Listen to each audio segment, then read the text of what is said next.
All right, guys, welcome back to TopIn Speaks podcast. Now, in this episode, we have a bit of a technical issue, but you could clearly still hear what we are saying. I'm joined by a guest who is a personal development and fitness coach and also competed in multiple different competitions. This is a very interesting episode, guys. Stay tuned. Thank you for understanding. This is episode number 4. Let's dive right in. Thank you for being here, brother. How are you doing? Of course, man. I'm doing pretty good. Can't complain. Awesome. Thank you so much for being here. So let's dive right in, Philip. So I know your very first men's physique competition. When was that, and where did you place? My very first men's physique competition was in 2021, and I placed third out of 20 to 30 people. Awesome. Yeah. Wow. Okay, so you placed third in your first competition. Now, I never one day competed in a competition in my life, but I also talked about it for quite some time. But it's amazing that you placed third in your first competition out of how much people? About 25 to 30 people. Wow. So out of 25 to 30 people, Philip was able to place third. Man, good for you, bro. Appreciate it. So let's dive right in, Philip. What inspired you to start to compete in anything bodybuilding? Okay. So what inspired me to compete in men's physique?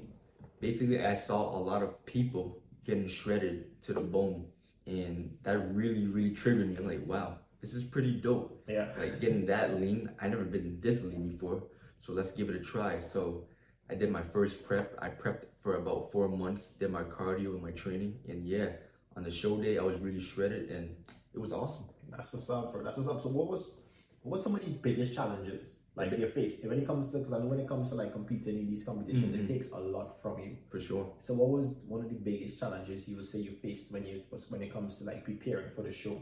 So the biggest challenge for me was always putting myself first, no matter what, during the prep.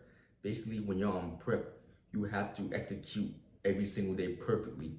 So when you go on show day, you look your best. So yeah. I had to say no to a lot of foods, to a lot of parties, and to a lot of social events. So there's a lot of sacrifice that comes with these competitions, right? Exactly. Because a lot of people look at these competitions and think it's something like, all right, I'm just going to train in the gym and then go one day, but it's more than in the gym, right? It's a lifestyle. For sure.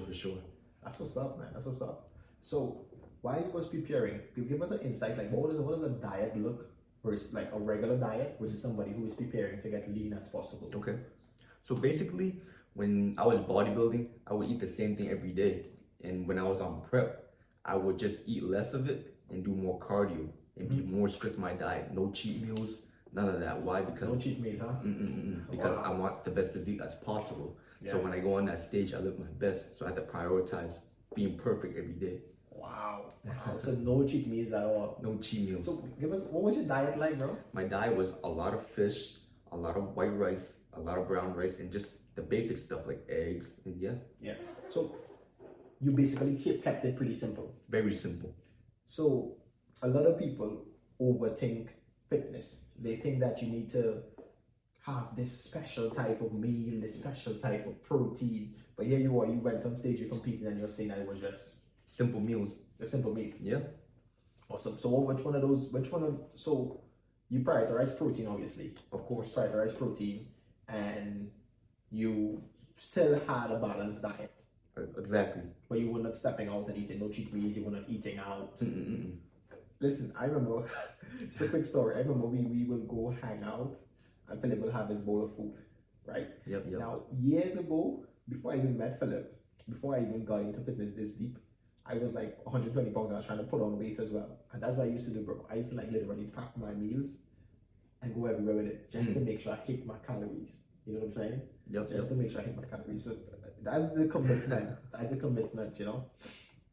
So your biggest challenge was, what was your biggest challenge at that point? My biggest challenge was always putting myself first, being selfish. Like I didn't prioritize the friends, my family. It was all about me during that time. And that was very hard at the same time because I wasn't making time for other areas of my life. Yeah. I was just making time for being shredded, being fit, being the best of myself looking on that stage. That's all I cared about. Wow. But you did learn a lot from that because there's a lot of sacrifice that comes with it, right? Of course, I did learn a lot. I learned a lot about myself, especially discipline. Discipline was the key every single day to my success getting on that stage. Without the discipline and the actions, I would have never looked the best I could. Yeah. And you when you stepped on that stage, did you ever think for 1 second that you could have been better? Or do you think that Like this was it. Like this was it. I was the best version of myself. Why? Because I never cheated myself. I was always about it every single day. That commitment, that commitment. So that's the thing about it, guys. Like fitness, I've always said, like in fitness, you learn so much. You learn so much, and especially because I talk about that. I had an episode that I spoke about like discipline. You know what I'm saying? Waking up, doing the same thing every day. You had to have this routine. So basically, you would just go to work, come home, and commit to your diet, commit to your sleep, commit to your recovery, and that's it. That's all I did. That's all you did for quite some time, huh? Yep. But now you said you competed multiple times. And you always placed within the top 5 every time you competed. And now you're saying that you walked away. Yes, I walked away. You walked away from and this was like a big deal for Philip. But this was like when I met him, he was like this. He was all about competitions. He was all about men's physique. He was all about, you know. I think at one point you talked about getting a pro card as well. Was that something you wanted to do? That's exactly what I wanted to do. But like I said, I walked away from that. That no longer serves my purpose. Yeah. So initially though, your goal was to get your pro card. So it was tell me, give me an insight of like what the journey was going to be. So my journey, so basically my goal was to get the pro card to compete at higher levels in bodybuilding and to get more recognized in bodybuilding. But life changed for me. My perspective on life changed, and So you walked away, man. So what made you decide to walk away from the competitions? Basically, why I walked away was I felt like in my life, my aspects and my priorities have changed. Like that used to be the biggest priority, was just being fit. But now I really want to just focus more on finances and staying in shape at the same time. But for me to compete all the time, always be on prep, my mind will always be on prep and bodybuilding. So how am I going to focus on other areas of my life if that's always on my mind? You mentioned something there. You mentioned finances. What did it actually cost? Like, how much did it cost you to prepare for? Because I see a bunch of stuff online and I hear people saying, like, I personally never competed, but I understand what it takes to like actually supplements, the dieting, the memberships, you know what I mean? And also you had to pay for a bunch of stuff on competition day. So give me a breakdown. So basically, when I was doing the bodybuilding prep, I would spend a lot of money. So basically, I had 4 months of prep. I would spend like 5 to 6K, man. Wow. Yeah. Wow. It was basically a lot on food, a lot on supplements, gym membership, also for the hotel, for the tanning, etc. Yeah, and which one? I also remember you had a trainer, right? Yes. And you had to pay. How much? What was that like when you paid for a trainer that one? Basically, during that time, my first trainer that I had, he was one of my boys from Vietnam, and he hooked it up for me. He wanted to expand his knowledge on fitness, so I reached out for him, and I started my prep by myself. And I needed a second eye, so I hit up one of my boys from Vietnam. And during that time, he was in the pandemic and he was isolated at home by himself. So I'm like, hey bro, since you have more free time right now and you have no clients coming in right now, how about I help you out and you help me out? I help you out, expand your knowledge. So help me get through this prep, and I help you, you help me. It's like we both learning, bro. Yeah, let's do it. So he started to prep with me. No, he continued to prep with me. And yeah, man, like my body started changing every single day. It was so dope. Like I did it alone, but I got changes and like there were different results. But when he stepped in, dude, that's when I really dialed in. Yeah. So that is what. So you're saying like, because I also mentioned in a couple episodes back that coaching is necessary in some aspects of life. Yes. In some aspects of life, it's absolutely necessary because while you have the knowledge about fitness, as you said, you need that second eye. Yes. You know what I'm saying? And 2 heads are better than 1. Yup, exactly. Awesome, bro. Awesome. So he ended up just coming up with a deal where he helped you. That's what's up, man. And so now you walked away from competing. Yes. But you're still in shape. Yes, you're still in shape. And your biggest reasons for walking away is because you want to focus on other aspects of your life. Of course. You felt like it was consuming you too much. Yes. I felt like when all I did was bodybuild, eat my meals, and just train, I felt like a robot. You know what I'm saying? Yeah. Like my social skills were not as good. I was more like, I would say like a lone wolf, and I felt like that was not good for my life. Like now I want to build relationships with people. Yep. I want to spend time with more people and also stay in shape and make money. Yep. That's the main goal for me. Yep. So could you say, like, someone out there looking at this might be like, so why didn't he do both? Why can't you do both? Why can't you compete and still have a social life and still chase the vibe? Do you think it's possible to do both, or do you think it requires like that Zen focus when it comes to competing? No, of course. It's definitely possible to focus on every aspect of your life while you're bodybuilding. But like I said, like my vision has changed. Like I no longer just want to compete.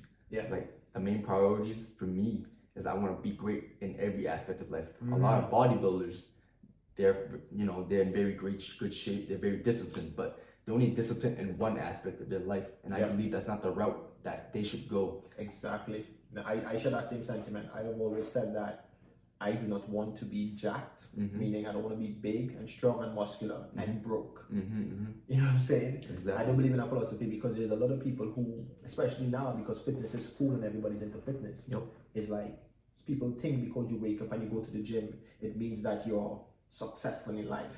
Like, brother, it doesn't matter if you're going to the gym every single day if other aspects of your life are not aligned.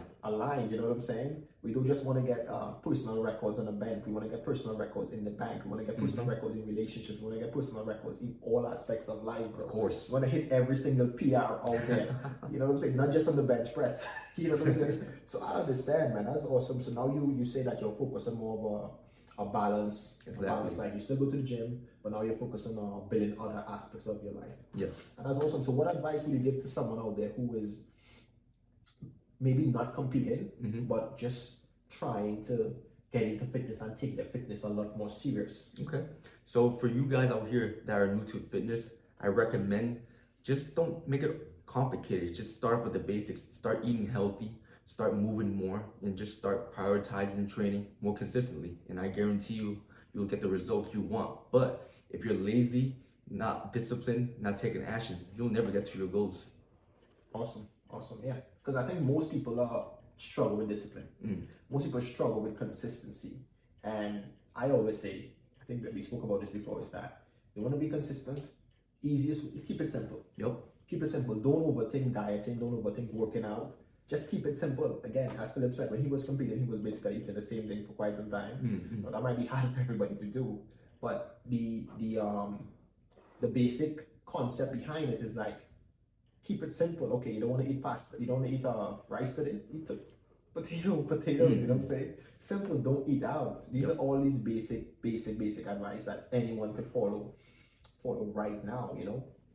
And what would you say, Philip, was your biggest takeaway from competing? Like the biggest thing you learned from competing, most important thing to you? The biggest thing I learned from competing was, man, like, it's very time consuming. Like, it's all about you. It's all about me. You know what I'm saying? Like, yeah. You say it's like a selfish sport. Yeah. You know, it's always about you. It's not everybody else out there. It's always about you, because, like I said, when you're competing, you really want to look your best on that day, and there's no time to waste. Every single day, you gotta wake up, do the same exact routine every single day, and reap the benefits. That's how it is, man.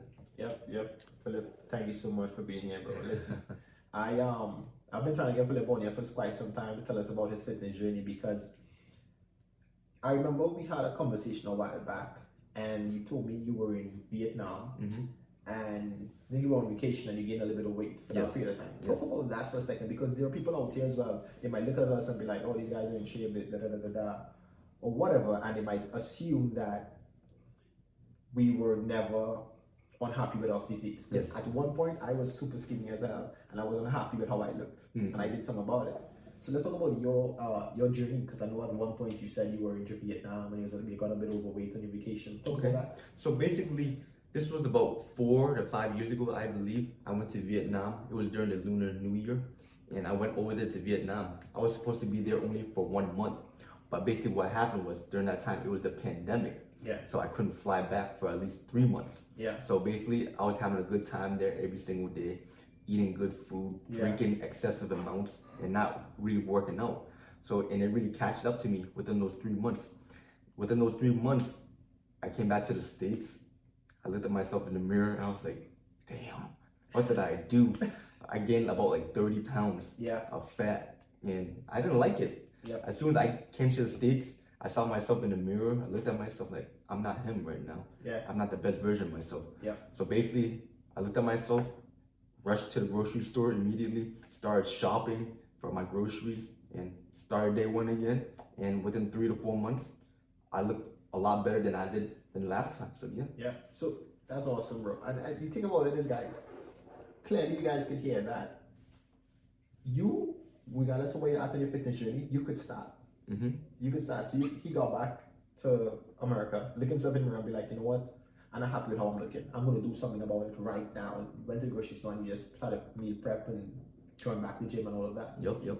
So somebody who's at that point right now, they're looking themselves in the mirror right now and saying, man, I hate how I look. I want to do something about it, but I don't want to join the gym. I don't want to go through all of this meal prepping stuff. It sounds so hard. It sounds so complicated.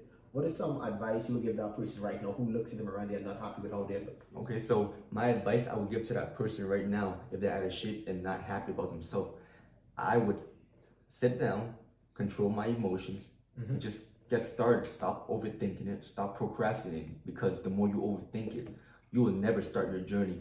And when you don't start your journey, take an action, you'll never get the physique you want.